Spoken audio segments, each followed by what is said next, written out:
The scream echoed through the narrow alley behind the mercantile just as twilight painted the Arizona sky in shades of burnt orange and deep purple, and Sarah Morgan knew she had made a terrible mistake walking this route alone.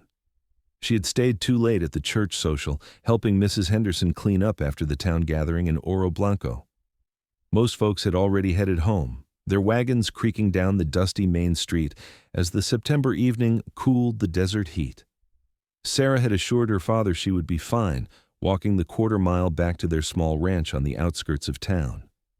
After all, she was 21 years old and had walked these streets her entire life. But she had not anticipated James Whitfield waiting for her in the shadows. James was the eldest son of the wealthiest rancher in the territory, a man who believed his family's money and land holdings gave him rights that other men did not possess. He had been watching Sarah all evening, his pale blue eyes following her movements as she served punch and cleared dishes. She had felt his gaze like a physical weight, uncomfortable and unwelcome, but she had ignored him, as she always did. James Whitfield was handsome enough, with his carefully combed blonde hair and tailored clothes shipped from back east, but there was something cold behind his smile, something entitled in the way he spoke to women. Now he stood blocking the alley exit, his shoulders squared and his lips curved in what he probably thought was a charming smile. The fading light cast long shadows across his face, making him look almost menacing. "Sarah," he said, his voice carrying that particular tone of false warmth that made her skin crawl. "I've been trying to talk to you all evening." "I was busy helping with cleanup," Sarah replied, keeping her voice steady despite the nervous flutter in her chest. She clutched her shawl tighter around her shoulders and glanced behind her, but the other end of the alley opened onto an empty lot. No one was around to see them. "I need to get home. My father will be worried." "Your father?" James said with a slight sneer, taking a step closer. "That dirt-poor rancher with his dozen scrawny cattle? Sarah, you could do so much better than spending your life scrubbing floors and mending fences on that pathetic excuse for a ranch." The insult to her father stung, but Sarah held her ground. "My father is a good man who works hard for what we have. Now please step aside." Instead of moving, James took another step forward, closing the distance between them. Sarah backed up instinctively, her shoulders hitting the rough wooden wall of the mercantile. Her heart began to race as she realized how isolated they were, how the sounds of the town seemed muffled and distant. "You have been turning me down for 2 years now," James said, and there was an edge to his voice that had not been there before. "Every dance, every social, every time I try to court you properly. Do you know how that makes me look? The other men in town laugh at me, saying I cannot even win the affections of a poor rancher's daughter." "That is not my problem," Sarah said, lifting her chin defiantly even as fear coiled in her stomach. "I do not wish to be courted by you, James. I have made that clear. Now let me pass." "I think you need to give me a chance," James said, and suddenly he was right in front of her, his hands coming up to brace against the wall on either side of her head, trapping her. "One kiss, Sarah, just one, and then maybe you will see that I'm worth your time." "No," Sarah said firmly, trying to duck under his arm, but he shifted to block her. "James, stop this right now." "Just one kiss," he repeated, his face coming closer to hers. His breath smelled of whiskey, and Sarah realized he had been drinking. "One kiss, and I will walk away." "I said no." Sarah pushed against his chest with both hands, but he was stronger than her, and her shove barely moved him. Panic flared bright and hot in her chest as his hands dropped from the wall to grab her arms. That was when she screamed. The sound tore from her throat before she could think about it, a sharp cry of fear and defiance that echoed off the buildings. James's eyes widened, and his grip on her arms tightened painfully. "Shut up," he hissed, one hand moving to cover her mouth, but Sarah twisted her head away and screamed again. The response was immediate and unexpected. Heavy footsteps pounded down the alley, and suddenly James was yanked backward with such force that he stumbled and nearly fell. Sarah gasped, pressing her back against the wall as a massive figure inserted itself between her and James. The man was huge, easily 6 feet 4 inches tall, with shoulders so broad they seemed to fill the narrow alley. His long, dark hair fell past his shoulders, and even in the fading light, Sarah could see the powerful muscles of his arms and back straining against his worn flannel shirt. He wore buckskin pants and heavy boots, and there was something wild and untamed about him, like he belonged more to the mountains than to any town. The lady said no, the man said, and his voice was like distant thunder, low and dangerous. You deaf, boy? James had regained his balance and now stood glaring at the stranger. This is none of your business, mountain man. This is between me and Sarah. There is nothing between you and this lady, the stranger said, his voice never rising but somehow becoming more menacing. She told you no. She pushed you away. She screamed. Seems pretty clear she wants nothing to do with you. Do you know who I am? James demanded, puffing up his chest. My father owns half this territory. I could have you run out of town before morning. The mountain man did not move, did not react to the threat. He simply stood there, solid as granite, his broad back to Sarah. I do not much care who your daddy is. You were forcing yourself on a woman who told you no. That makes you something worse than worthless in my book. James's face flushed red with anger and embarrassment. You cannot talk to me like that. Just did. The mountain man crossed his arms over his chest, and the movement made his muscles ripple. Now you have two choices. You can walk away right now and be grateful I am in a generous mood, or you can try something stupid and I will teach you a lesson your daddy's money cannot buy. For a long moment, James stood there, rage and humiliation warring on his face. Sarah could see him weighing his options, his hands clenching into fists. But even James Whitfield was not fool enough to take on a man who looked like he could wrestle a bear and win. This is not over, James finally said, but he was already backing away. You will regret this, both of you. I doubt it, the mountain man said calmly. He did not move until James had disappeared from the alley, his footsteps fading into the evening sounds of the town. Only then did the stranger turn to face Sarah. She found herself looking up into the most striking face she had ever seen. He had strong, angular features that looked like they had been carved from stone, with a square jaw covered in several days' worth of dark stubble. But it was his eyes that caught her attention. They were a deep brown, almost black in the dim light, and they held a gentleness that seemed at odds with his intimidating size and appearance. You all right, miss? He asked, and his voice had lost that dangerous edge, becoming soft and concerned. Sarah realized she was shaking, the adrenaline from the confrontation making her knees weak. She nodded, not trusting her voice yet. Did he hurt you? The mountain man's eyes scanned her face and arms, checking for injuries. He grabbed you pretty hard. I am fine, Sarah managed, though her arms did ache where James had gripped them. Thank you. If you had not come along when you did. She could not finish the sentence, did not want to think about what might have happened. But I did, he said gently. And you are safe now. He glanced toward the end of the alley where James had disappeared. That boy needs someone to take him down a few notches, walking around, thinking he owns people just because his daddy has money. His father does own a lot of land, Sarah said quietly. He meant what he said. He could make trouble for you. The mountain man shrugged, seemingly unconcerned. Let him try. I do not live in town anyway. Just came down to sell some furs and pick up supplies. He studied her face for a moment, then said, You should not be out here alone. Where do you live? I will walk you home. Oh, you do not have to do that, Sarah protested, though the thought of walking home alone after what had just happened made her stomach clench with anxiety. I've already taken up enough of your time. I insist, he said firmly.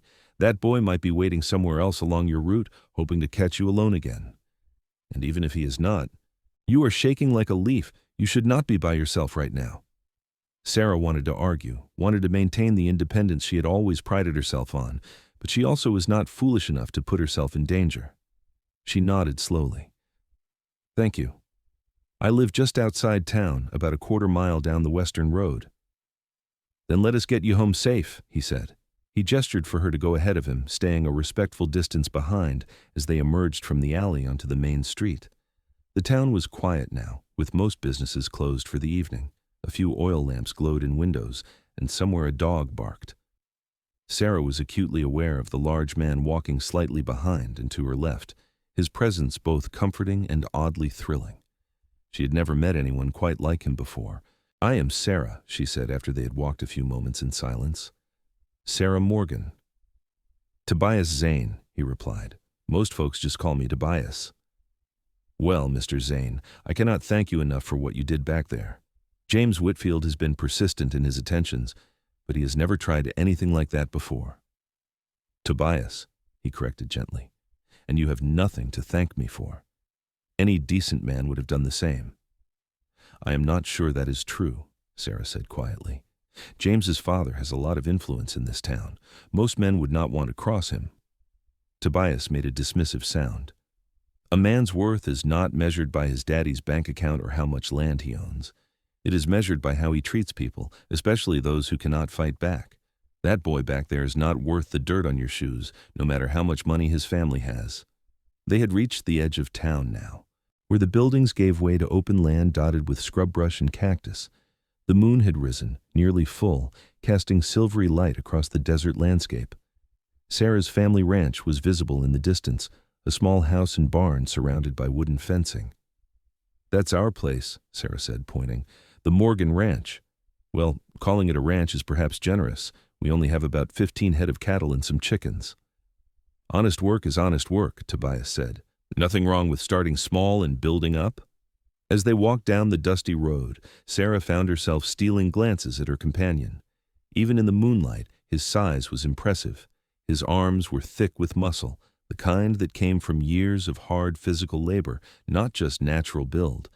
His hands were large and calloused, and she noticed scars on his knuckles and forearms.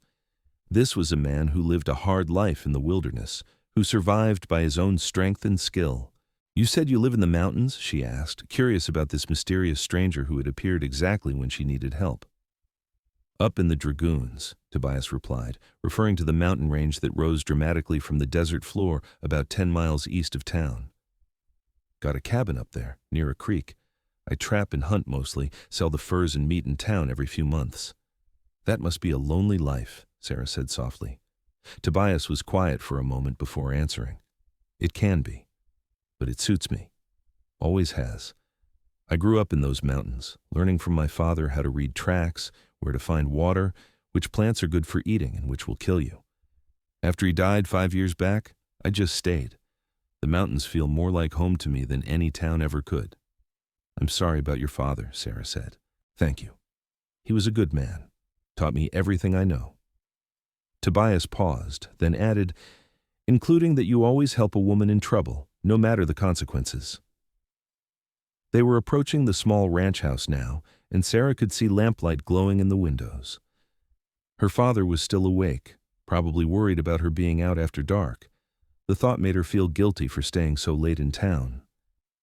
Your family will be wondering about you, Tobias said, as if reading her thoughts. It is just my father and me, Sarah explained. My mother died when I was 15 from fever. My father has done his best to raise me and keep this ranch running, but it has been hard. He hurt his back last year, so a lot of the heavy work falls to me now. That's a lot of responsibility for someone your age, Tobias observed. I am 21, Sarah said, a touch defensively. Old enough to handle responsibility. I did not mean any offense, Tobias said quickly. I just meant that running a ranch, even a small one, is hard work for anyone. You should be proud of what you and your father have built. Sarah felt her defensiveness melt away. Thank you.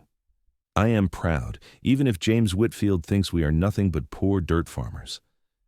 James Whitfield is a fool, Tobias said bluntly. His opinion is worth less than nothing. They had reached the front gate of the ranch, and Sarah stopped, turning to face Tobias. In the moonlight, he looked almost mythical, this huge mountain man who had appeared from nowhere to save her. She realized she did not want him to leave, though she could not quite explain why. Thank you again, Tobias, she said, hoping her voice did not betray the strange fluttering in her chest. I hate to think what might have happened if you had not been there. You would have fought him off, Tobias said with quiet conviction. I could see it in your eyes. You are stronger than you think. The compliment warmed her from the inside out. Still, I am grateful. Will you be in town long? I would like to repay your kindness somehow, perhaps a meal. I'm a decent cook. Tobias smiled for the first time since she had met him, and the expression transformed his stern features into something almost boyish. I would like that. I'm staying at the boarding house for a few days while I conduct my business in town. Maybe I could call on you tomorrow afternoon? I would like that very much, Sarah said, surprised by her own boldness. But something about this man made her feel safe and bold at the same time, like she could be herself without fear of judgment. That fija. Then I will see you tomorrow, Tobias said. He tipped his head in a polite gesture, then turned to walk back toward town. Sarah watched him go, his large frame moving with surprising grace down the moonlit road. She stood there until he disappeared into the darkness, her hand pressed against her racing heart. In all her 21 years, she had never felt quite like this before. The front door opened behind her, and her father stepped out onto the porch. Samuel Morgan was a thin man of 50, with gray threading through his brown hair and permanent lines of worry etched around his eyes. He had been handsome once, but years of hard work and harder times had aged him beyond his years. "Sarah," he said, relief evident in his voice, "I was getting worried. You should have been home an hour ago." "I'm sorry, Papa," Sarah said, hurrying up to the porch. "I stayed late to help clean up, and then—" She hesitated, unsure how much to tell him about what had happened with James. "And then what?" Her father's eyes sharpened with concern. "Did something happen?" Sarah sighed, knowing she could not lie to him. "James Whitfield cornered me in the alley behind the mercantile. He tried to force a kiss on me, but a man came along and stopped him. The same man just walked me home to make sure I was safe." Samuel's face darkened with anger. "That Whitfield boy put his hands on you." "Papa, it is all right now," Sarah said quickly, placing a calming hand on her father's arm. "The man who helped me scared James off. I'm fine, truly." "Who was this man?" Samuel asked, his protective instincts clearly warring with his gratitude toward her rescuer. "His name is Tobias Zane. He's a mountain man who lives up in the Dragoons. He was in town to sell furs and happened to be nearby when I screamed." Sarah looked at her father earnestly. "He was very respectful, Papa. He stayed a proper distance away while walking me home, and he made sure I was safe. I invited him to come for a meal tomorrow afternoon as a thank you. I hope that is all right." Samuel studied his daughter's face for a long moment, and Sarah wondered what he saw there. Finally, he nodded slowly. "Any man who protects my daughter and brings her home safe is welcome at our table. But I will be having words with Jackson Whitfield about his son's behavior." "Papa, please do not," Sarah said quickly. "The Whitfields are powerful. I do not want them causing trouble for us." "I do not care how powerful they are," Samuel said firmly. "That boy had no right to touch you, and his father needs to know about it. If Jackson Whitfield has any decency at all, he will make sure his son learns some manners." Sarah wanted to argue, wanted to tell her father that confronting the Whitfields would only make things worse, but she could see the stubborn set to his jaw that meant his mind was made up. Instead, she simply hugged him. "I am safe, Papa. That is what matters." "That is what matters," Samuel agreed, wrapping his arms around his daughter. "But I will not have that boy thinking he can treat you like that without consequences." They went inside together, and Sarah helped her father prepare a simple supper of beans and cornbread. As they ate, Samuel asked more questions about Tobias, and Sarah found herself talking animatedly about the mountain man who had saved her. She described his size, his quiet confidence, the way he had stood up to James without hesitation. "He sounds like a good man," Samuel said when Sarah finally paused for breath. "Bit unusual for a mountain man to risk making an enemy of the Whitfields, though. Most folks who live that kind of life prefer to stay out of town politics." "He said he did not care about the Whitfields' money or influence," Sarah replied. "He said a man's worth is measured by how he treats people, not by his bank account." Samuel smiled, the first genuine smile Sarah had seen on his face in days. "Definitely sounds like a good man. I look forward to meeting him tomorrow." That night, lying in her small bed in the room that had been hers since childhood, Sarah found herself unable to sleep. Every time she closed her eyes, she saw Tobias's face, heard his voice, felt the safety of his presence. She'd been courted before, had even considered accepting proposals from a couple of decent men in town. But she had never felt this immediate connection, this sense of recognition, like some part of her had been waiting for him without even knowing it. It was foolish, she told herself. She had known the man for less than an hour. He was a mountain man, someone who lived a solitary life far from town and civilization. What kind of future could there be with someone like that? And yet, as she finally drifted off to sleep, it was Tobias's brown eyes she saw in her dreams, and the memory of his deep voice calling her strong. The next morning dawned clear and hot, as most September days did in Arizona. Sarah woke early, as she always did, and went about her morning chores. She fed the chickens, collected eggs, helped her father with the cattle, and tried not to think about the fact that Tobias would be coming to visit that afternoon. But despite her best efforts, her mind kept wandering to the mountain man, wondering what they would talk about, whether he would like her cooking, whether he felt even a fraction of the strange attraction she felt toward him. Around noon, her father rode into town to conduct some business and, Sarah suspected, to have that conversation with Jackson Whitfield about his son. Sarah spent the time preparing food for Tobias's visit. She made fried chicken, biscuits, green beans cooked with bacon, and a dried apple pie.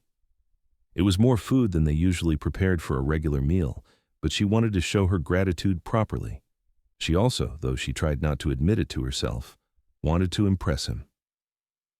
By 2 in the afternoon, everything was ready. Sarah had changed into her best dress, a simple blue cotton frock that brought out the color of her eyes, and had pinned her long brown hair up in a neat bun. She felt nervous and excited and slightly ridiculous all at once. When she heard the sound of boots on the front porch, her heart began to race. She forced herself to walk calmly to the door, to open it with a steady hand and a polite smile. Tobias stood on the porch, looking somehow even larger in the bright afternoon sunlight. He had cleaned up since last night, his long, dark hair tied back neatly, his face freshly shaven. He wore clean clothes, a dark blue shirt that stretched across his broad shoulders, and black pants tucked into his boots. In his large hands, he held a small bouquet of wildflowers, bright yellows and purples that he must have picked along the road. "Good afternoon, Sarah," he said, and there was something almost shy in his expression. "I brought these for you. Figured every lady deserves flowers." "They are beautiful," Sarah said, taking the bouquet with a genuine smile. "Thank you, Tobias. Please, come in." Tobias had to duck slightly to fit through the doorway, and Sarah was reminded again of just how big he was. He looked around the small house with apparent interest, taking in the simple but clean furnishings, the few personal touches that made it a home. "You have a nice place here," he said. "Feels warm, welcoming." "Thank you. It is not much, but it is ours." Sarah placed the flowers in a jar of water and set them on the table. "My father went into town for some business, but he should be back soon. I hope you do not mind waiting." "Not at all," Tobias said. "Though I hope you do not think me forward for saying so, but something smells absolutely delicious." Sarah laughed, feeling some of her nervousness fade. "I made us some food as a thank you. I hope you are hungry." "I am always hungry," Tobias said with a grin. "One of the drawbacks of my size. Takes a lot of food to keep me going." They spent the next hour talking while Sarah finished preparing the meal. Tobias sat at the kitchen table, looking comically large in the simple wooden chair, and told her stories about life in the mountains. He talked about tracking elk through the high country, about the time a mountain lion tried to steal a deer he had just killed, about finding hot springs hidden in remote canyons. His voice was deep and soothing, and Sarah found herself captivated by the pictures he painted with his words. In turn, she told him about life on the small ranch, about the challenges of keeping the cattle healthy in the desert heat, about her dreams of someday expanding their herd and maybe even growing some crops if they could get enough water. She found herself opening up to him in a way she rarely did with anyone, sharing her fears about her father's health and her worries about their financial situation. "Money is tight," she admitted as she set plates on the table. "We get by, but there is not much left over, and with my father's back injury, he cannot do as much as he used to. I keep thinking about taking on work in town, but that would mean leaving him alone to handle everything here, and I do not think he could manage." "That's a hard position to be in," Tobias said sympathetically. "Have you thought about hiring help?" Sarah laughed, but there was no humor in it. "With what money? We can barely afford to feed ourselves, let alone pay a ranch hand." Tobias was quiet for a moment, his expression thoughtful. "What if I helped?" Sarah looked at him in surprise. "What do you mean?" I'm here for a few days anyway. I could lend a hand around the place.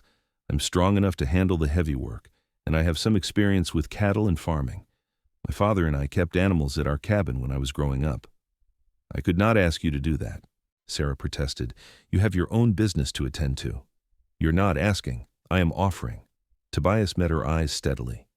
Truth is, I do not have much to do while I am in town, except wait for the tanner to finish processing my furs and for the mercantile to put together my supply order. Might as well make myself useful. But why would you want to help us? You barely know us. Tobias smiled, and Sarah felt her heart skip at the warmth in his eyes. Maybe I want to get to know you better. Is that all right? Before Sarah could answer, the sound of a horse approaching drew their attention. Samuel had returned from town, and Sarah felt a flutter of nervousness as she wondered what her father would think of Tobias. She need not have worried. Samuel and Tobias took to each other immediately, bonding over shared experiences and mutual respect. Over the meal, which Tobias praised enthusiastically, the two men talked about ranching, hunting, and the challenges of making a living in the harsh Arizona territory. Samuel told stories about the early days of his ranch when he and Sarah's mother had first arrived in Oro Blanco with nothing but determination and hope. Things were different then, Samuel said, his voice tinged with nostalgia. The town was smaller, wilder, but there was a sense of community, of everyone helping each other because we all needed it. Now, with men like the Whitfields getting rich and powerful, that sense of community is fading. It is every man for himself, and those who cannot keep up get left behind. Some things never change, though, Tobias said. There will always be good people willing to help, and there will always be those who only look out for themselves. The trick is knowing which is which. Samuel nodded, studying Tobias with approval. Sarah told me what you did for her last night. I cannot thank you enough for that, and I want you to know that you are welcome here any time. Any man who stands up for what is right, consequences be damned, is a friend of the Morgan family. I appreciate that, sir, Tobias said, and I want you to know that I would do it again in a heartbeat. What that boy tried to do was wrong, and he needed to be stopped. Speaking of which, Samuel said, his expression darkening, I had a conversation with Jackson Whitfield this afternoon. Told him what his son did. Sarah's stomach clenched with anxiety. What did he say? He did not believe me at first, Samuel said bitterly. Said his James was a gentleman who would never do such a thing. But I stood my ground and told him exactly what happened. Finally, he said he would talk to his son about it, but I could tell he thought I was exaggerating. Rich men like that do not want to believe their children are capable of bad behavior, Tobias said. Makes them look bad, questions their parenting. Easier to dismiss it as lies or misunderstandings. Well, whether Jackson believes it or not, I made it clear that James is to stay away from my daughter. Oh, Samuel said firmly. I told him if his son comes near Sarah again, there will be serious consequences. Sarah appreciated her father's protectiveness, but she could not shake the feeling that this confrontation would only make things worse. James was not the type to take rejection or embarrassment lightly, but she kept her concerns to herself, not wanting to ruin the pleasant afternoon. After the meal, Tobias insisted on helping Sarah clean up despite her protests. Samuel excused himself to rest, his back bothering him after the ride into town, leaving Sarah and Tobias alone in the kitchen. You really do not have to help, Sarah said as Tobias carefully dried the dishes she handed him. You are a guest. My mama would roll over in her grave if she knew I sat around while a lady did all the work, Tobias replied. Besides, I like helping. Makes me feel useful. They worked in comfortable silence for a few minutes before Sarah asked, What was she like? Your mother? Tobias's expression softened. She was kind, patient. She passed when I was 12. Same fever that took about a dozen folks in Oro Blanco that winter. After she died, it was just my father and me. He taught me everything about living in the mountains, about being self-sufficient and strong. But sometimes I wonder what life would have been like if she had lived, if maybe I would have turned out different, less rough around the edges. I do not think you are rough around the edges, Sarah said softly. I think you are exactly who you are supposed to be. Tobias looked at her, and the intensity in his brown eyes made Sarah's breath catch. That's a kind thing to say. It is a true thing, Sarah replied. You are a good man, Tobias Zane. That is clear to anyone who takes the time to look. For a moment they stood there in the small kitchen, the air between them charged with something electric and new. Sarah felt drawn to him in a way that both thrilled and terrified her. She barely knew this man, yet somehow she felt like she had known him forever. Tobias cleared his throat, breaking the moment. So, about my offer to help around the ranch. Were you being polite when you turned me down, or do you genuinely not need the help? Sarah laughed, grateful for the return to safer conversational ground. We definitely need the help. I was just raised not to accept charity. It is not charity if I am getting something out of it too, Tobias pointed out. And what exactly are you getting out of mucking stalls and mending fences? Tobias smiled, that warm expression that transformed his stern features. The pleasure of your company, and your cooking. That fried chicken was the best thing I have eaten in 5 years. Sarah felt her cheeks warm. Well, when you put it that way, how can I refuse? But only if you let us pay you somehow, maybe with meals. You could come for dinner every evening while you were in town. That sounds like a fine arrangement to me, Tobias said, though I am definitely getting the better end of this deal. For the next 3 days, Tobias came to the ranch every morning and worked until evening. He repaired the fence that had been sagging for months, fixed the barn door that had come off its hinges, and helped Sarah move the cattle to a better grazing area. He worked tirelessly, his powerful muscles making short work of tasks that would have taken Sarah and her father days to complete. But more than the physical help, Sarah treasured the time she spent with him. They talked while they worked, sharing stories and dreams and fears. She learned that Tobias had always loved the mountains, that he felt most at peace, surrounded by tall pines and rocky peaks. He told her about his dreams of maybe someday having a family, though he admitted he had never met a woman who seemed interested in the rough life he led. In turn, Sarah told him about her own dreams. She wanted to expand the ranch, to make it profitable enough that her father could retire comfortably. She wanted to prove to people like the Whitfields that hard work and determination mattered more than money and family connections. But she also admitted that sometimes she felt trapped, bound by duty and responsibility to a life she had not chosen. "Do you ever wish you could just leave?" Tobias asked one afternoon as they sat in the shade of the barn, taking a break from the heat. "Pack up and start over somewhere new?" Sarah considered the question carefully. "Sometimes, but then I think about my father, about this ranch that he and my mother built with their own hands. I cannot just abandon that. This is my home, for better or worse." "There is honor in that kind of loyalty," Tobias said. "Not everyone has the strength to stick with something hard instead of running away when things get tough." "Do you ever get lonely?" Sarah asked. "Living by yourself in the mountains?" "Yes," Tobias admitted, "especially in the winter when the snow is deep and I might not see another person for months at a time. I have learned to live with loneliness, but that does not mean I like it." "Why not move to town then? You could still hunt and trap, but you would have people around." Tobias shook his head. "Town life is not for me.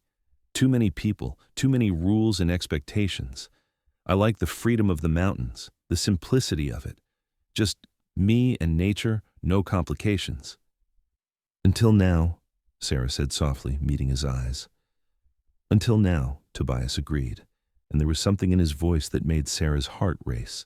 The attraction between them grew stronger with each passing day.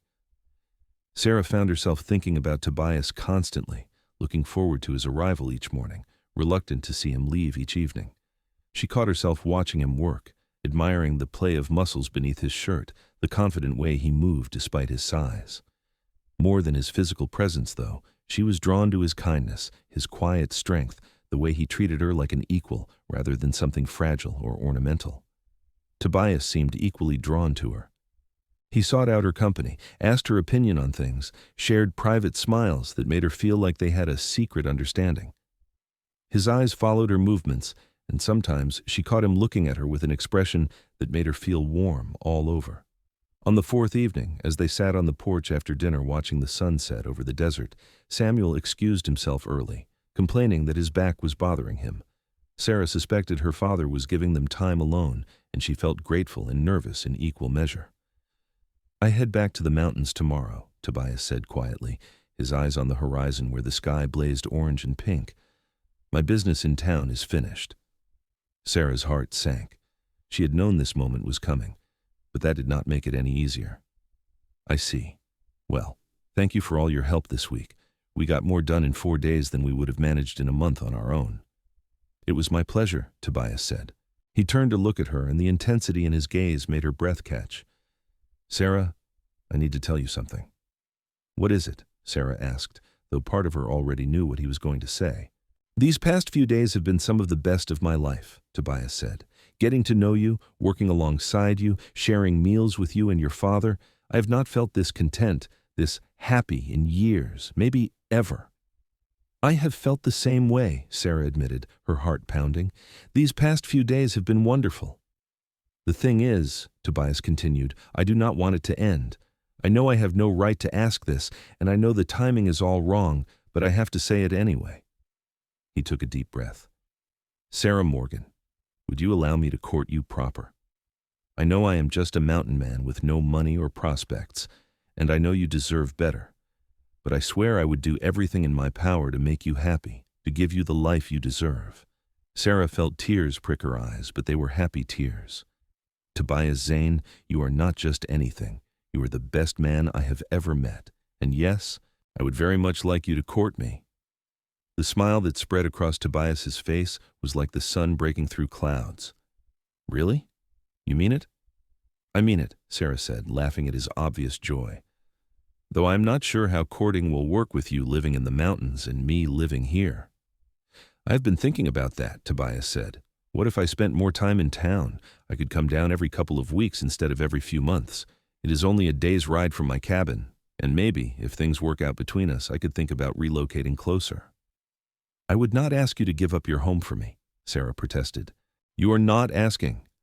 I am offering." Tobias reached out and gently took her hand, his large palm warm and calloused against hers. "Truth is, that cabin has felt more and more like a refuge from loneliness rather than a real home. But being here with you, I have felt something I have not felt in a long time, like I belong somewhere, like I matter to someone."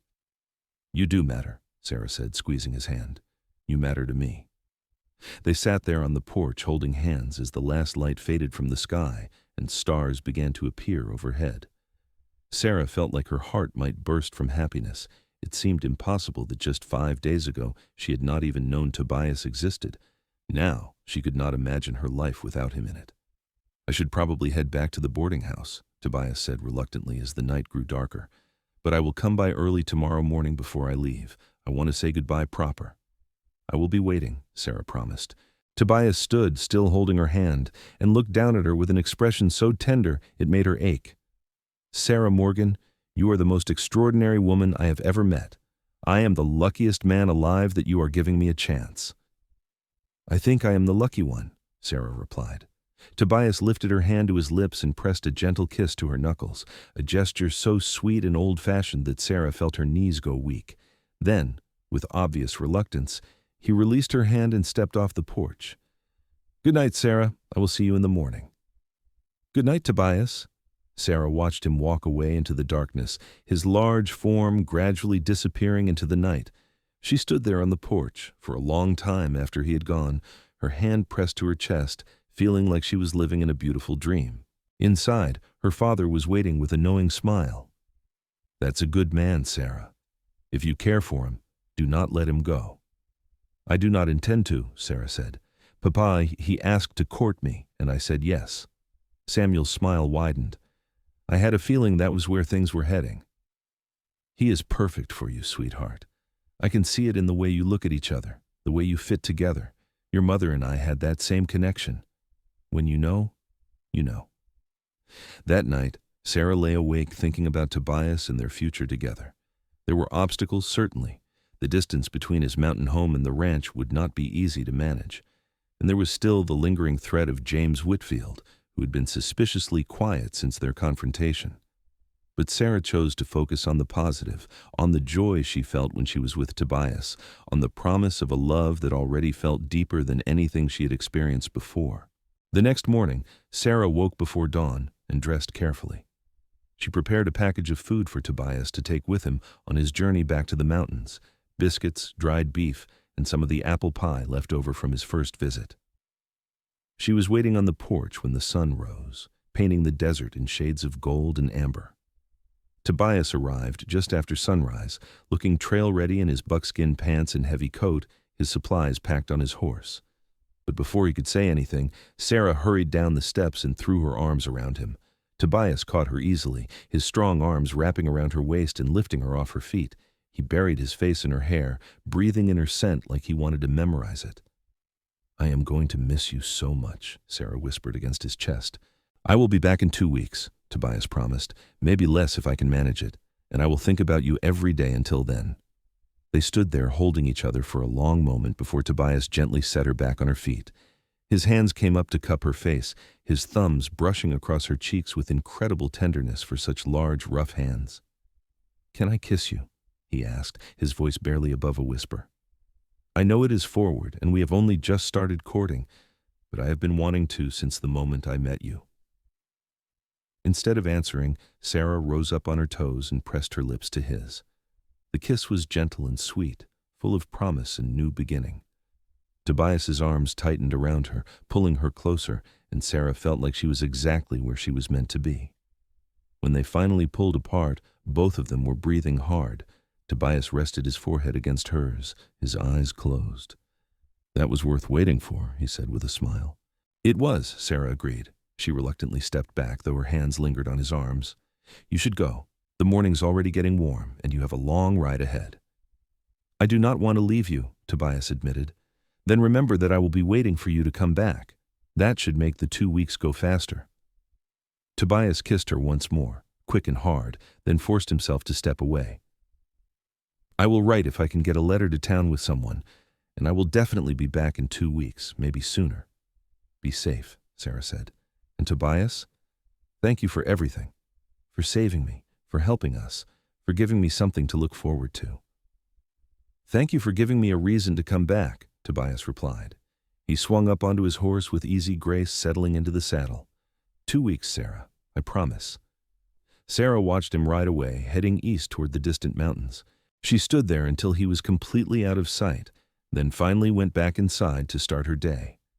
Her father was waiting with breakfast ready and a sympathetic smile.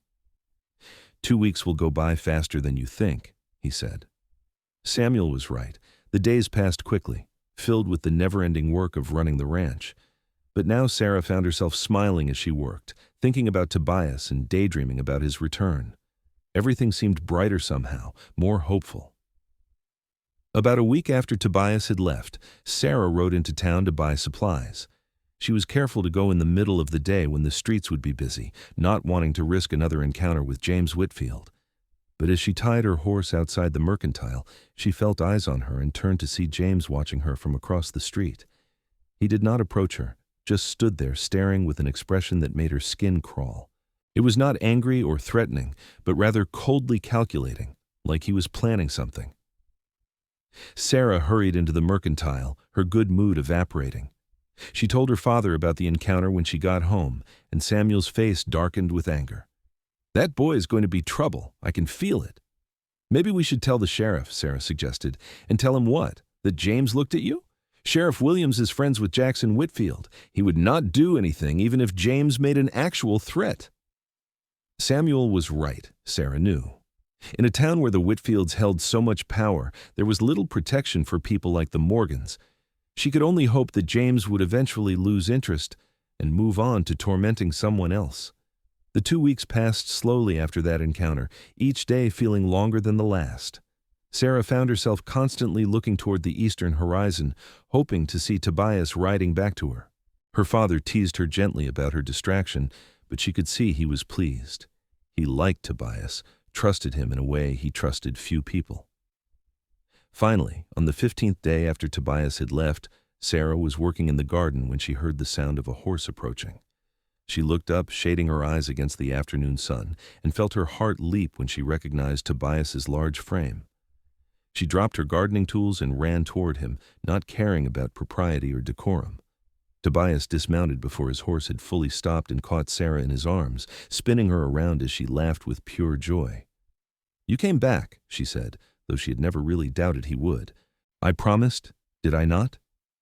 Tobias set her down but kept his arms around her waist. "Sarah, these have been the longest 2 weeks of my life. I could barely stand being away from you." "I felt the same way," Sarah admitted. "I kept counting the days, the hours." They stood there in the yard, holding each other and trading sweet kisses, until Samuel came out of the barn and cleared his throat good-naturedly. Good to see you again, Tobias. I take it you are planning to stay a few days this time? If that's all right with you, sir, Tobias replied. I was hoping to spend some time with Sarah and maybe help out around the ranch again if you need it. We always need help, Samuel said with a laugh, and you are always welcome here. In fact, I was thinking maybe we could set up a more permanent arrangement. If you are going to be courting my daughter, you will be spending a lot of time here anyway. What if you stayed in the spare room instead of at the boarding house? Save you some money and you would be here to help with the work. Tobias looked surprised and pleased. Are you sure? I do not want to impose. It is not imposing if we are inviting you, Samuel said. Besides, having another strong back around here would make my life a lot easier. My back has been acting up more lately, and Sarah has been doing too much on her own. I would be honored to accept, Tobias said. Thank you, sir. Call me Samuel. If you are courting my daughter, we are practically family already. So Tobias moved into the small spare room that had once been used for storage. It was barely big enough for the narrow bed and small dresser, but Tobias said it was more than enough, better than his cabin in many ways. He settled into life on the ranch with ease, splitting his time between helping with the daily work and spending time with Sarah. The next few weeks were some of the happiest of Sarah's life. She and Tobias grew closer with each passing day, their relationship deepening from attraction into something much more profound. They worked side by side during the day, shared meals with her father in the evening, and spent long hours talking on the porch after dark.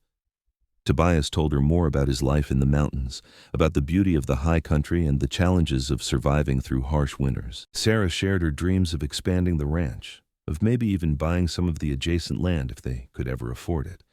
They talked about everything and nothing, comfortable in each other's company in a way that felt natural and right. But their happiness was marred by the growing tension with the Whitfields. James had apparently not forgotten or forgiven what he saw as a humiliation.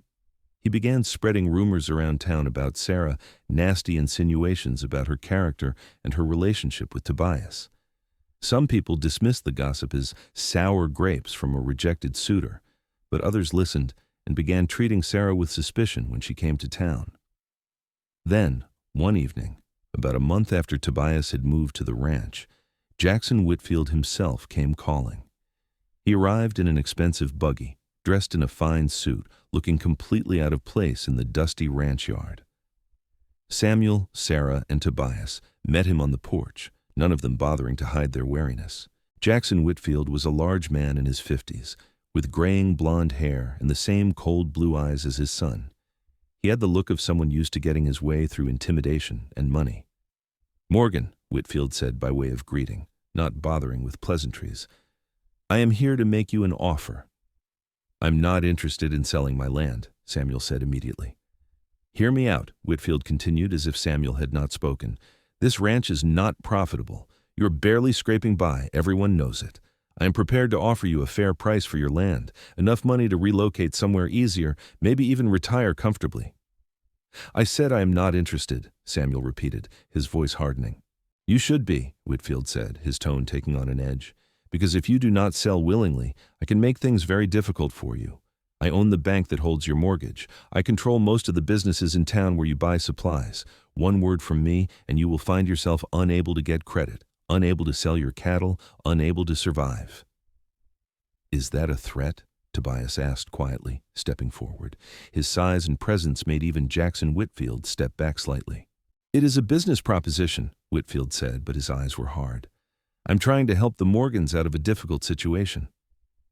By threatening to destroy their livelihood if they do not give you what you want, Tobias said.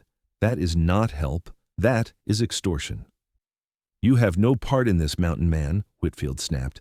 This is between me and Morgan. Anything that concerns Sarah concerns me, Tobias replied, his voice calm but firm. And I suggest you leave now before you say something you will regret. Whitfield's face flushed red with anger. You do not know who you are dealing with, boy. I could crush you like an insect. Maybe, Tobias agreed. Or maybe you would find out that money and influence do not count for much against someone who has nothing to lose. For a long moment, the two men stared at each other, tension crackling in the air. Finally, Whitfield turned his attention back to Samuel. You have 1 week to reconsider my offer. After that, I will start calling in your debts and cutting off your credit. Think carefully about what is more important, your pride or your survival." He climbed back into his buggy and rode away without another word. Sarah felt sick to her stomach, fear and anger warring inside her. "Can he really do what he threatened?" she asked her father.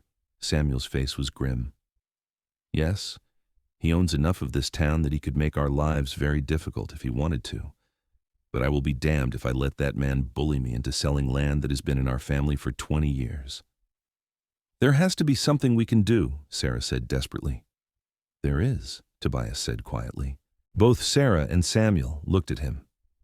"We make this ranch profitable enough that you do not need credit from Whitfield's bank. We expand the herd, improve the grazing land, find new markets for your cattle. If we can make the ranch self-sufficient, Whitfield loses his leverage." "That would take capital we do not have," Samuel pointed out. "What if we sold my furs for more money?" Tobias suggested. "I have about 2 months' worth of pelts stored at my cabin, premium quality. If we could get them to a bigger market, maybe Tucson or even Phoenix, we could get better prices than the Tanner and Oro Blanco offers." "That is a long trip," Samuel said doubtfully. "But worth it if it helps save this ranch," Tobias insisted. He looked at Sarah, his brown eyes intense. "I know what this place means to you and your father.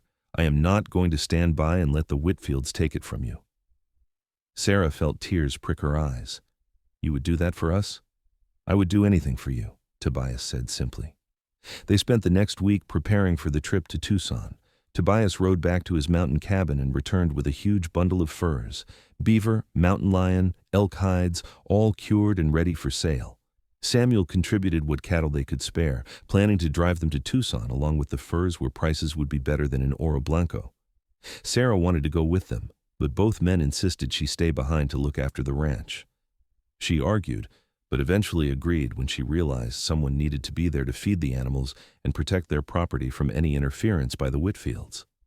The night before Tobias and Samuel were set to leave, Sarah and Tobias took a walk under the stars.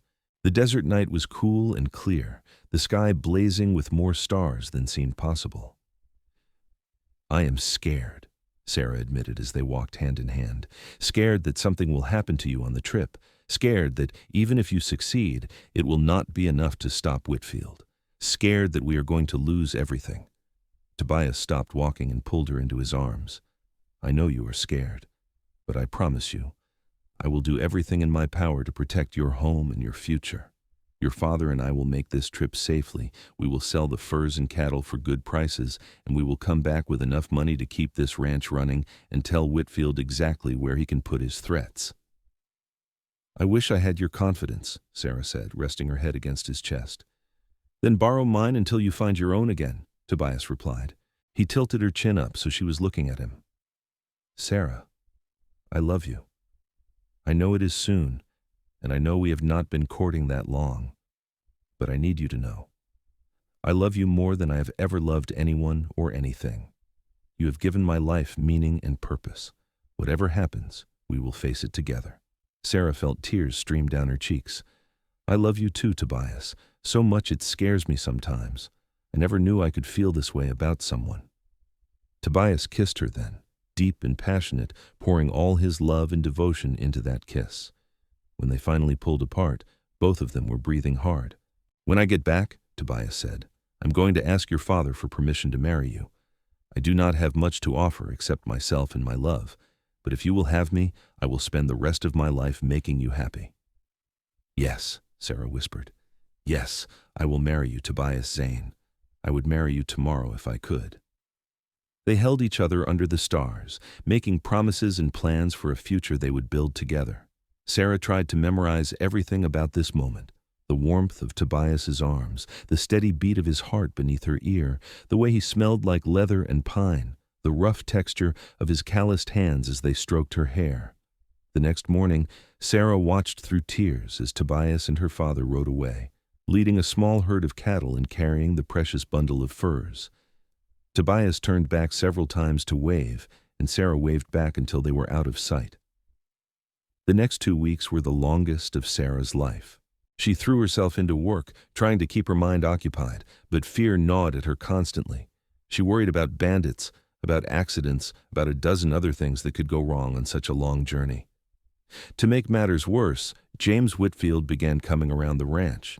He never did anything overtly threatening, just rode past on the road, sometimes stopping to watch Sarah work. It was unnerving and frightening, but Sarah refused to let him see her fear. She made sure to keep her father's rifle close at hand whenever she was outside. One afternoon, about 10 days after Tobias and Samuel had left, James rode right up to the ranch yard. Sarah was in the garden and stood up quickly, gripping the hoe she had been using like a weapon. "What do you want, James?" she called out, keeping her voice steady. "Just being neighborly," James said with that cold smile that made her skin crawl. "Checking to see how you are managing all alone out here." "I'm managing just fine. Now leave." "Your father and that mountain man are not here to protect you now," James said, dismounting from his horse. "Maybe now you will finally give me the attention I deserve." "The only thing you deserve is to be run out of town," Sarah said, raising the hoe defensively. "Stay back, James. I'm warning you." "Or what? You will hit me with a garden tool?" James laughed. "You always were spirited. I like that about you."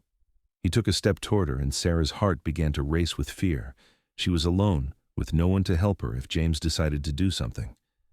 But before he could take another step, a voice rang out from the direction of the road. "Pah, boy, you have about 3 seconds to get back on that horse before I put a bullet through your skull." Sarah turned to see a group of riders approaching. Tobias, her father, and 3 other rough-looking men she did not recognize. Tobias was in the lead, his face dark with fury, and he held a rifle pointed directly at James. James went pale. He raised his hands in a placating gesture. "I was just leaving." "Smart choice," Tobias said coldly.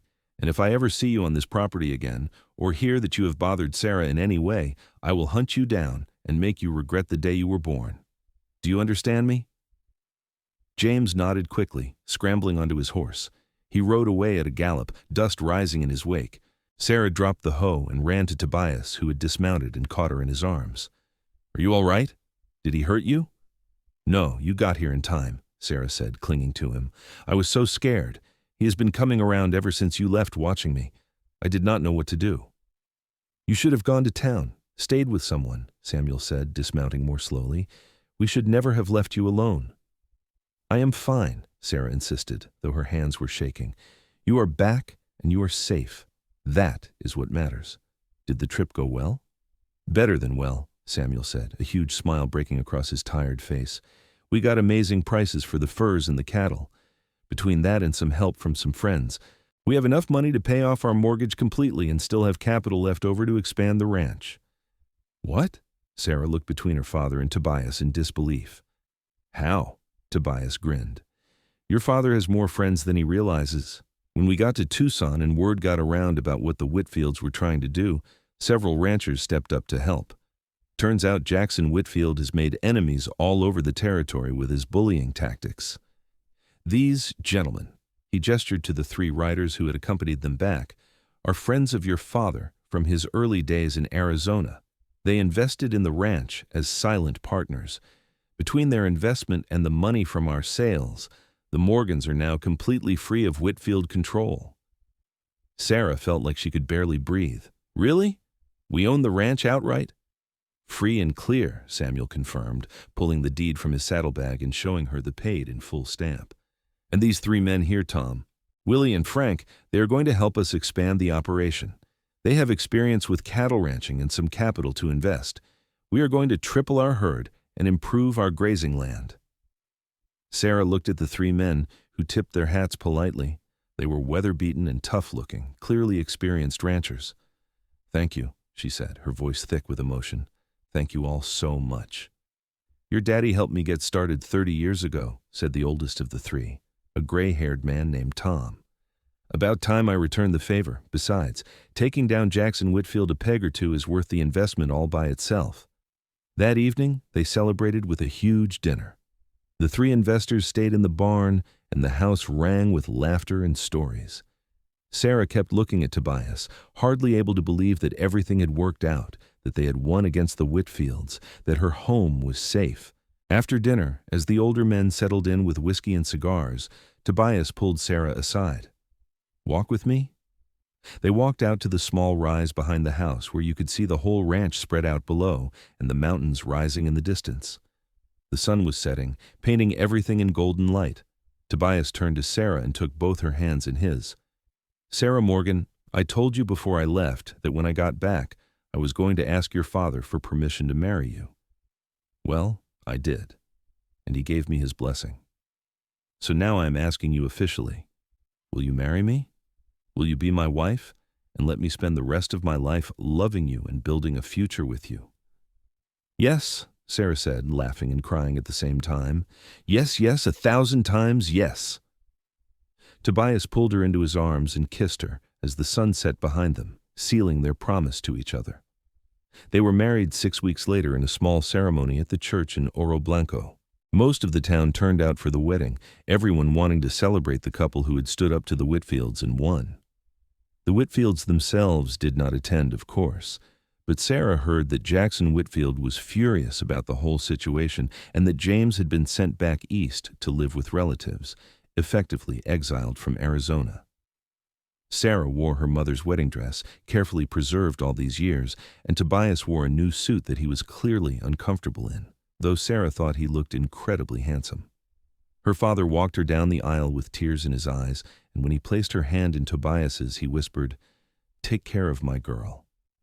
"With my life," Tobias promised. The ceremony was simple but beautiful, and when the preacher pronounced them husband and wife, Tobias kissed Sarah with such love and tenderness that several people in the congregation wiped away tears. The reception was held at the ranch, with tables set up in the yard and more food than Sarah had ever seen. People brought dishes to share, the town fiddler provided music, and everyone danced under the stars. It was perfect. As night fell and the party began to wind down, Tobias and Sarah slipped away to the small house they had built on the far side of the property. It was not much yet, just 3 rooms, but it was theirs. Tobias had spent every spare moment over the past 6 weeks working on it, wanting to give his bride a proper home. Tobias carried Sarah over the threshold, both of them laughing, and gently set her down in the main room. Someone had been there earlier and lit candles everywhere, making the space glow with warm light. "Mrs. Zane," Tobias said, pulling Sarah close. "I like the sound of that." "So do I," Sarah replied, wrapping her arms around his neck. "I love you so much, Tobias." "I love you too," he said, kissing her softly. "And I promise I am going to spend every day showing you just how much."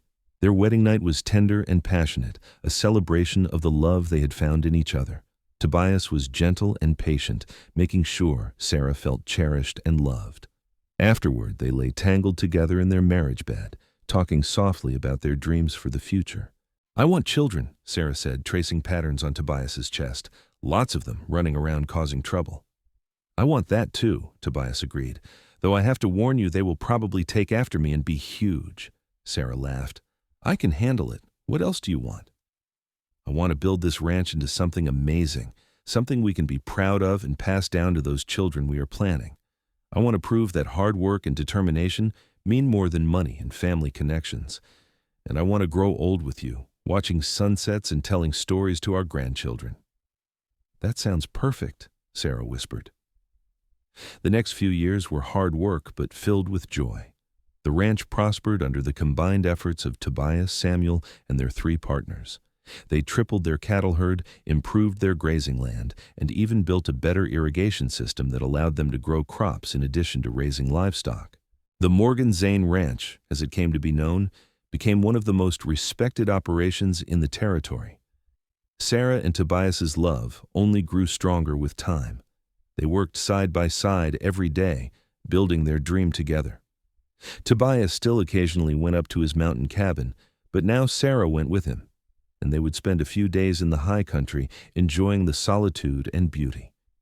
A year after their wedding, Sarah gave birth to their first child, a healthy baby boy they named Samuel Thomas after both their fathers.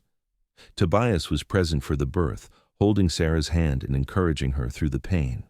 When the midwife placed their son in Tobias's arms, Sarah saw tears streaming down her husband's face. "He is perfect," Tobias whispered, looking down at the tiny baby. "He is absolutely perfect."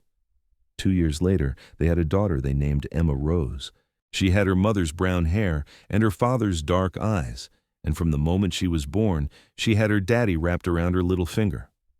Samuel Sr. lived to see both his grandchildren born, passing away peacefully in his sleep when Emma was 6 months old.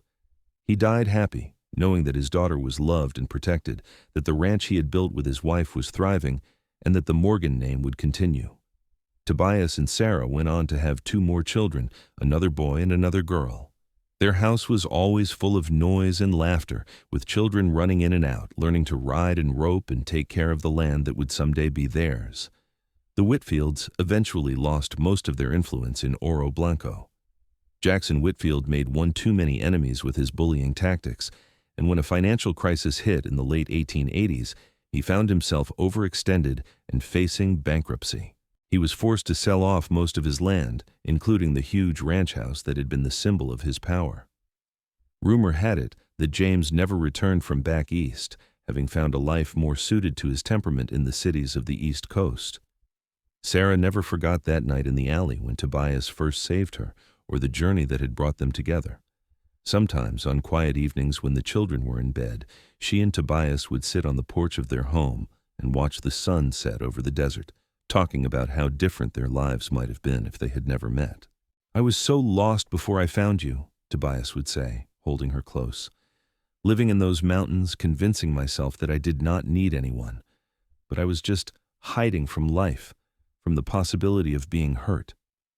And I was so focused on duty and responsibility that I forgot to live," Sarah would reply. "You taught me that it is okay to want things for myself, to dream bigger than just survival." As they grew older, their love only deepened. They faced challenges together, droughts that threatened their cattle, economic downturns that tested their resolve, the normal struggles of raising children and running a large ranch. But through it all, they had each other. Their children grew up strong and capable, learning the value of hard work and the importance of standing up for what is right. Samuel Thomas eventually took over day-to-day operations of the ranch, proving to be a natural leader and talented rancher. Emma Rose married a neighboring rancher's son, expanding the Morgan Zane holdings through alliance. The 2 younger children also found their own paths, though they remained closely connected to the ranch and the family. On their 25th wedding anniversary, Tobias took Sarah back to the mountains where he had lived alone for so many years. They rode up to his old cabin, which they had maintained over the years as a retreat. The cabin was bigger now, with additions Tobias had built so the whole family could use it. They spent a week there, just the 2 of them, reliving their courtship and celebrating the life they had built together. On the last evening, they sat by the creek watching the sun set over the peaks. "Do you ever regret it?" Sarah asked. "Giving up your solitary life for all the chaos and responsibility of a family and ranch?" Tobias looked at her like she had lost her mind. "Regret it? Sarah, marrying you was the best decision I ever made. That life I had before, living alone in these mountains, that was not living. It was just existing. You gave me everything worth having: love, family, purpose, joy. I would not change a single thing." "Not even the time Emma put a frog in your boot?" Sarah teased. Tobias laughed, the sound echoing off the canyon walls. "Not even that, though I nearly had a heart attack. Every moment, good or challenging, has been worth it because I got to share it with you." Sarah rested her head on his shoulder, perfectly content. "I love you, Tobias Zane. Thank you for saving me that night." "Thank you for letting me," Tobias replied, kissing the top of her head. "Thank you for seeing past the rough mountain man exterior to the heart underneath. Thank you for giving me a home and a family and a reason to wake up grateful every single morning." They sat there as the stars came out, the same stars that had witnessed their first declarations of love all those years ago. The creek burbled beside them, and somewhere in the distance, an owl hooted. Everything was peaceful, perfect. The next morning, they rode back down to the ranch where their children and grandchildren were waiting. The ranch had grown into a sprawling operation, one of the largest and most successful in Arizona. But more than the success, more than the money or the land or the reputation, what mattered was the love that had built it all. Years later, when Tobias and Sarah were old and gray, they would sit on the porch of their home, surrounded by children, grandchildren, and eventually great-grandchildren. They would tell stories about the old days, about how they met, about standing up to the Whitfields, about building something from nothing through hard work and determination. But the story they told most often, the one the children never tired of hearing, was the love story. How a mountain man had heard a woman scream and came running, how he had stood up to a bully and walked her home safe, how that one act of kindness had sparked a love that lasted a lifetime and built a legacy that would endure for generations. It just goes to show, Tobias would say, holding Sarah's wrinkled hand in his still strong one, that you never know when your life is about to change. One moment you are walking alone, thinking you know exactly what your future holds. The next moment, you hear a scream in an alley, and suddenly everything is different. Better, Sarah would always add, squeezing his hand, everything is better. And it was true. From that frightening moment in a dusty alley in Oro Blanco, Arizona, when a rancher's son tried to force his attentions on an unwilling woman, had grown a love story for the ages. Tobias and Sarah Zane lived long, full lives, surrounded by the family and legacy they had built together. They faced every challenge hand in hand, their love growing stronger with each passing year. When Tobias finally passed away at the age of 82, it was peacefully in his sleep, with Sarah's hand in his. She followed him 6 months later, unable to bear being without her other half. They were buried side by side on a hill overlooking the ranch, under the shadow of the mountains where Tobias had once lived alone. Their children erected a simple stone marker that read, Tobias and Sarah Zane. They built a life on love, hard work, and standing up for what is right. Their legacy lives on in all who knew them. The Morgan Zane Ranch continued to thrive for generations, passed down through the family with the same values Tobias and Sarah had instilled. Work hard, treat people with respect, stand up to bullies, and never underestimate the power of love to transform lives. And sometimes, on quiet desert evenings when the sunset painted the sky in shades of gold and purple, those who lived on the ranch swore they could see two figures standing on the hill by the gravestones, holding hands and watching over the land and family they had built together. A reminder that true love never really dies. It just changes form, becoming part of the very fabric of the place and people it touched. The story of how the rancher's son tried to corner her for a kiss, and how the mountain man found her first and walked her home safe, became legend in Oro Blanco and the surrounding territory. It was told and retold, a reminder that sometimes heroes come in unexpected forms, that standing up for what is right matters more than money or power, and that true love can bloom in the most unlikely circumstances. But for those who knew Tobias and Sarah, who had witnessed their love firsthand, it was more than just a story. It was a testament to the power of choosing love over fear, courage over comfort, and partnership over solitude. It was proof that two people who find each other against all odds can build something beautiful and lasting. Their great-grandchildren still lived on portions of the original ranch, carrying on the traditions and values established so many years ago. They taught their children the stories, making sure the legacy continued. And whenever a young person faced a difficult choice or struggled with standing up for what is right, someone would inevitably say, "Remember Tobias and Sarah. Remember that doing the right thing, even when it is hard, even when it costs you something, that is what matters. That is what builds a life worth living." And so the love story that began with a scream in an alley and a mountain man's intervention lived on, inspiring generation after generation to choose love, choose courage, choose right over easy. It became woven into the very identity of the family and the land, a foundation upon which everything else was built. In the end, that is what made it a true love story. Not just the romance between two people, though that was beautiful and real, but the legacy they left behind, the lives they touched, the example they set. Tobias and Sarah Zane proved that love is not just a feeling, but a choice you make every day. A choice to stand up for each other, to work side by side, to build something lasting together. And that choice, made over and over again across 57 years of marriage, created something that would last far beyond their own lifetimes. They created a family, a legacy, and a love story that would be told around dinner tables and campfires for generations to come. The story of the rancher's son who tried to corner her for a kiss, and the mountain man who found her first and walked her home safe. A story that changed 2 lives in an instant and echoed through time, touching countless others. A story of love, courage, and the extraordinary things that can happen when 2 people find each other at exactly the right moment in exactly the right place and choose to build a life together based on respect, partnership, and unwavering devotion. That was the story of Tobias and Sarah Zane, and it was in every way a story worth telling.